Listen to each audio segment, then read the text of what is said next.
Hello everyone, कैसे हो आप सब। एक बार पुनः स्वागत है आप सभी का हमारे अपने YouTube channel Shiv coaching classes पर। उम्मीद करते हैं दोस्तों आप सभी अच्छे होंगे और आप सभी की पढ़ाई भी बेहतर ढंग से चल रही होगी। आज की इस वीडियो में हम देखेंगे दोस्तों, यहाँ पे जो भी आप क्लास 12th बायोलॉजी के छात्र हैं उनको अभी जो प्री बोर्ड पेपर हुआ था उनमें 4 सेट जो तैयार किया गया था, उसमें से जिन लोगों ने set A B C D चारों सेट यदि जिन्होंने तैयार नहीं किया है, स्पेशली उन लोगों के लिए वीडियो है। तो यहाँ पे हम जो भी 28 ऑब्जेक्टिव क्वेश्चन है उसको आपको प्रोवाइड कराएंगे और साथ ही साथ जो भी इंपॉर्टेंट क्वेश्चन है इनमें वो भी आपको बताएंगे। तो यदि जिन लोगों ने अभी तक इसका सलूशन नहीं किया है तो वो भी यहाँ पे देख सकते हैं। तो ये क्रमशः आपको सलूशन करा रहे हैं। तो देखिए, सबसे पहले सही विकल्प था। सही विकल्प में देखिए पहला क्वेश्चन है कि बीज का परिवर्धन होता है। तो देखिए, जब हमने आपको चैप्टर 2 पढ़ाया तो वहां पे हमने आपको बताया था कि जो बीज का परिवर्धन होता है यानी बीज का जो विकास होता है वो किससे होता है। तो बीज का बीजांड जो होता है वो ओव्यूल या बीजांड से होता है। तो ऑप्शन नंबर ए यहाँ पे क्या हो जाएगा, करेक्ट हो जाएगा। ऑप्शन नंबर ए यहाँ पे क्या है, ऑप्शन नंबर ए आपको यहाँ पे करेक्ट कर लेना, क्योंकि बीजांड से ही किसी भी बीज का परिवर्धन या विकास होता है। अगला है द्विनिषेचन किसके द्वारा प्रदर्शित किया जाता है। तो देखिए, द्विनिषेचन या जो डबल फर्टिलाइजेशन होता है यह केवल और केवल जो आवृत्तबीजी पादप होते हैं उनका विशिष्ट लक्षण होता है। अगला क्वेश्चन है कि ध्रुवीय काय का निर्माण होता है। तो ध्रुवीय काय जिसको कि हम इंग्लिश में कहते हैं पोलर बॉडी, तो पोलर बॉडी का निर्माण आपको याद रखना कि केवल और केवल अंड जनन यानी ऊजेनेसिस की प्रक्रिया के परिणाम स्वरूप बनता है। अगला क्वेश्चन है कि मनुष्य में भ्रूणीय झिल्लियों की संख्या होती है। तो देखिए, मनुष्य में जो भ्रूणीय झिल्लियों की संख्या होती है वो कितनी होती है, 4 होती है। तो ऑप्शन नंबर सी यहाँ पे क्या है, करेक्ट है। अगला क्वेश्चन है कि मानव जनसंख्या का जनसांख्यिकी अध्ययन क्या कहलाता है। तो देखिए, ये क्वेश्चन बार बार आपके और हो सकता है आपके एनुअल एग्जाम में भी आपको ये क्वेश्चन देखने को मिले। तो मानव जनसंख्या का जनसांख्यिकी अध्ययन क्या कहलाता है, डेमोग्राफी कहलाता है। ये आपको याद रखना है। अगला क्वेश्चन है ट्यूबेक्टोमी का उद्देश्य क्या होता है। तो बेसिकली जो ट्यूबेक्टोमी होती है इसका उद्देश्य क्या होता है, इसका उद्देश्य होता है निषेचन को रोकना। क्या करना, निषेचन को रोकना। क्योंकि जब अंडवाहिनी को क्या किया जाता है, काट करके बांध दिया जाता है, जिससे अंडाणु जो है अंडवाहिनी में प्रवेश नहीं कर पाएंगे और इस प्रकार से निषेचन की प्रक्रिया नहीं हो पाएगी। अगला क्वेश्चन है जन्म दर व मृत्यु दर का अनुपात कहलाता है। तो देखिए, ये क्वेश्चन आपको याद रखना है, बार बार पेपर में पूछा भी जाता है। जन्म दर व मृत्यु दर का अनुपात क्या कहलाता है, जैविक इंडेक्स कहलाता है। क्या कहलाता है, जैविक इंडेक्स। अब यहाँ पे रिक्त स्थानों की पूर्ति करना है। दूसरे नंबर पे क्वेश्चन था रिक्त स्थानों की पूर्ति। देखिए, पहला क्वेश्चन है वैज्ञानिक मेंडल ने वंशागति के कुल बिंदी बिंदी नियम प्रतिपादित किए। तो आपको यहाँ पे याद रखना है कि जो मेंडल थे उन्होंने वंशागति के टोटल 3 नियम दिए थे। कितने नियम, 3 नियम दिए थे, प्रभाविता का नियम, पृथक्करण का नियम और स्वतंत्र व्यूहन का नियम। अगला क्वेश्चन है कि टर्नर सिंड्रोम में से ग्रसित व्यक्ति में गुणसूत्रों की बिंदी बिंदी संख्या होगी।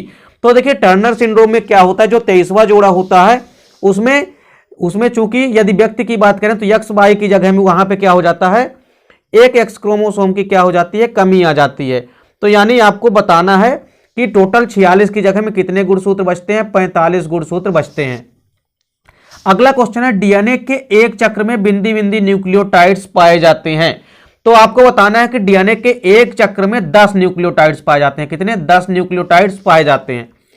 अगला क्वेश्चन है कि यूएए, यूजीए और यूएजी ये किस प्रकार के कोडान होते हैं। तो हमने आपको जब चैप्टर 6 में पढ़ाया था कोडान के बारे में पढ़ाया था, यानी हमने आपको जब वहां पे जो पूरा का पूरा हमने यहां पे आपको जब बताया था तो वहां पे हमने आपको बताया था कि जो यूएए है, यूएजी और यूजीए ये तीनों के तीनों जो कोडान होते हैं ये समापन कोडान कहलाते हैं, या इनको हम क्या कहते हैं, स्टॉप कोडान कहते हैं, या हम इनको नॉनसेंस कोडान या टर्मिनेटिंग कोडान भी कहते हैं।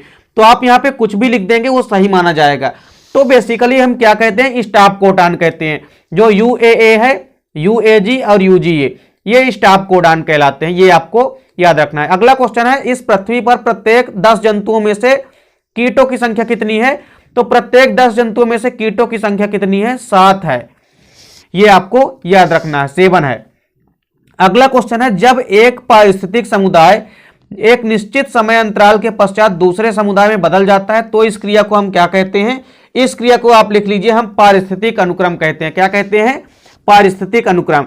अगला क्वेश्चन है, ऐसे जीव जो दूसरे जीव के मृत शरीर का भक्षण करते हैं क्या कहलाते हैं? तो वो मृतोपजीवी कहलाते हैं। यहां पे आप लिख लेंगे सेप्रोफाइट या मृतोपजीवी। अब इसके बाद आपका सही जोड़ी है। तो देखिए सही जोड़ी में पहला क्या है? एड्स। तो एड्स का क्या हो जाएगा? एड्स का हो जाएगा यहां पे द नंबर, यानी जो एड्स होता है यह एक सेक्सुअल ट्रांसमिटेड डिसीज होता है, STD सेक्सुअल ट्रांसमिटेड डिसीज होता है। फिर दूसरा है प्रतिजैविक। प्रतिजैविक जो होती है बेसिकली प्रतिजैविक जो एंटीबायोटिक है इसकी खोज किसने की थी? तो एलेक्जेंडर फ्लेमिंग ने की थी। तो ये हो जाएगा दूसरा, यानी एलेक्जेंडर फ्लेमिंग। इसके बाद देखिए क्या है? इंटरफेरॉन। तो इंटरफेरॉन आपको याद रखना है कि इंटरफेरॉन जो होते हैं ये प्रति विषाणु या हम कह सकते हैं विषाणुरोधी प्रोटीन होते हैं। तो यहां पे इंटरफेरॉन जो है ये है तीसरा नंबर। अब देखिए अगला है एंथ्रेक्स। एंथ्रेक्स जो होता है इसका उपयोग कहां पे होता है? जैव युद्ध में होता है। तो आपको ये चौथा नंबर एंथ्रेक्स। एंथ्रेक्स का क्या हो गया? जैव युद्ध हो गया। अब देखिए टीबी। अब टीबी के लिए यदि हम बात करें तो इसके लिए बेसिकली BCG का टीका जो है वो लगाया जाता है। तो यहां पे जो सा नंबर है वो कौन सा हो जाएगा? पांचवे का, यानी टीबी का क्या हो जाएगा? BCG। अगला है बायोगैस। तो बायोगैस कौन सी होती है? मीथेन जो होती है ये क्या होती है? बायोगैस। तो छठवे का क्या हो गया? मीथेन हो गया। अगला है दाल कुल के पौधों की जड़ों में। तो देखिए ये तो इसके सामने ही है, जो दाल कुल के पौधे होते हैं उनकी जड़ों में राइजोबियम नामक जीवाणु जो है ये पाया जाता है। तो आपको सही जोड़ी भी यहां पे कंप्लीट कर लेना है। इसके बाद है फिर लैक्टिक। इसके बाद है एक वाक्य में उत्तर। तो देखिए पहला क्वेश्चन है कि लैक्टिक अम्ल के निर्माण में किस सूक्ष्म जीव का प्रयोग किया जाता है? तो यहां पे आपको लिख लेना है कि लैक्टोबैसिलस जीवाणु का किसका उपयोग किया जाता है? लैक्टोबैसिलस जीवाणु का उपयोग किया जाता है। तो यहां पे आपको लिख लेना है लैक्टोबैसिलस। दूसरा है कि देश के जैव संसाधनों की चोरी, डकैती तथा गैर कानूनी दोहन को क्या कहते हैं? तो जो जैव संसाधन है इसकी चोरी, डकैती या गैर कानूनी दोहन को हम क्या कहते हैं? बायोपाइरेसी कहते हैं। दूसरे का आंसर आपको लिख लेना है बायोपाइरेसी। अगला क्वेश्चन है कवक व उच्च पौधों की जड़ों के बीच सहजीवी संबंध जो है क्या कहलाता है? तो आपको बताना है कि जो कवक होते हैं और उच्च श्रेणी पादपों की जड़ों के बीच जो सहजीवी संबंध होता है वो क्या कहलाता है? कवक मूल सहजीवी कहलाता है। क्या कहलाता है? यहां पे आपको लिख लेना तीसरे में कवक मूल सहचर्य कहलाता है। क्या कहलाता है? कवक मूल सहचर्य। और इसका एग्जाम्पल क्या है? माइकोराइजा जो कि सहजीवी सहचर्य होता है। अगला क्वेश्चन है कि परितंत्र में या किसी भी इकोसिस्टम में जो पोषक स्तर है इस पर कितने प्रतिशत ऊर्जा का प्रवाह होता है? तो 10% ऊर्जा का प्रवाह होता जाता है। अगला क्वेश्चन है PCR का पूरा नाम लिखिए। तो PCR का आपको पूरा नाम लिख लेना है पॉलीमरेज चेन रिएक्शन। क्या लिखना है? Polymerase chain reaction. अगला क्वेश्चन है आनुवांशिक अभियांत्रिकी में आणविक कैंची की तरह किसका उपयोग किया जाता है?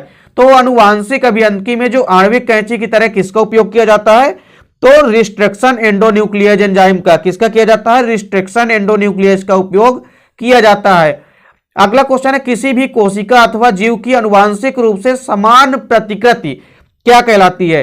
तो किसी भी कोशिका अथवा जीव की जो आनुवांशिक रूप से समान प्रतिकृति है वो क्लोन कहलाती है। क्या कहलाती है दोस्तों? क्लोन कहलाती है।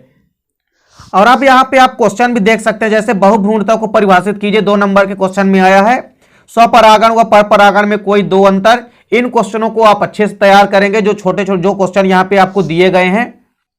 फिर इसके बाद देख सकते हैं कोलेंट्रम क्या है, इम्प्लीटेशन क्या है, यौन शिक्षा से क्या आशय है, टेस्ट ट्यूब बेबी क्या है। इन सभी के क्वेश्चन जो हैं आपको प्लेलिस्ट में मिल जाएंगे। बिल्कुल आप टेंशन न लीजिए, क्योंकि हमने प्लेलिस्ट में क्रमशः आपको इन सभी के सभी क्वेश्चन आपको चैप्टर वाइज चैप्टर आप टॉपिक सर्च करेंगे जाकर के तो आपको मिल जाएंगे। इसके बाद देख सकते हैं मेंडल की प्रभाविता का नियम, एक संकर क्रॉस को परिभाषित करना है।